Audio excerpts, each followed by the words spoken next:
For today's vlog, tara, samahan niyo naman kami sa aming kaganapan ng aming first Friday.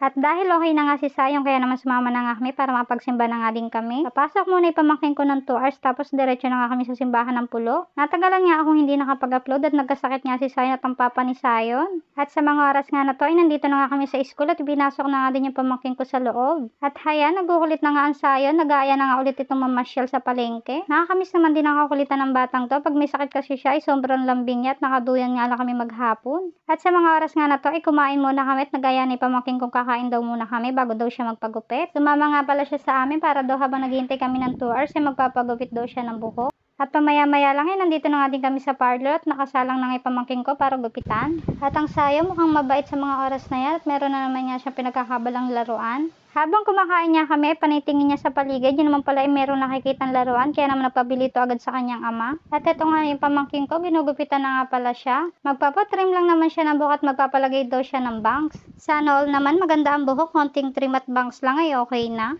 And after nga pala niya magupitan ay pabalik na nga pala kami sa school ng pamangkin ko at nandun din yung sasakyan. At habang naglalakad niya kami pabalik sa sasakyan, ito naman pamangkin ko ay magmamakdo daw siya. Kaya naman habang naghihintay kami ng order ay naglaro muna dito si Sayon sa palaruan ng McDo. At mabuti na nga lang din ay meron palaruan ng McDo at nalibang ang Sayon. Habang naglalakad kasi kami pabalik sa school ng pamangkin ko ay nakita pa nga siya ng bilihan ng laruan, kaya naman nagpapabili ulit ito sa kanyang papa. Akala yata ng batang to mapera ang papa niya.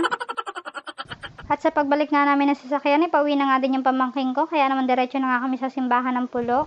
Para naman diretso simba na nga din kami at hindi na kami babalik sa hapon. Mahirap kasi talaga magsisimba sa hapon at kadalasan doon ang oras ng pag-ulan. Kaya naman ngayon na kami pupunta. At hindi naman din nagtagalay, nandito na nga din kami sa simbahan ng Pulo. Pag sa hapon ka kasi talagang pupunta dito, ay talaga namang aabutin ka ng oras bago ka marating dito sa simbahan ng Pulo.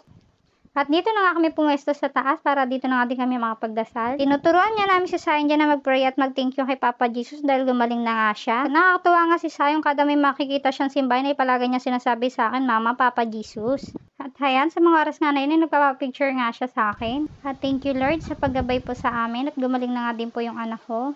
Bumalik na nga po ulit yung sigla niya. Kaya naman mas gugustuhin namin na makulit siya at alam naming masigla siya at walang sakit. At siya mga mare, kung umabot ka man hanggang dito, maraming salamat po.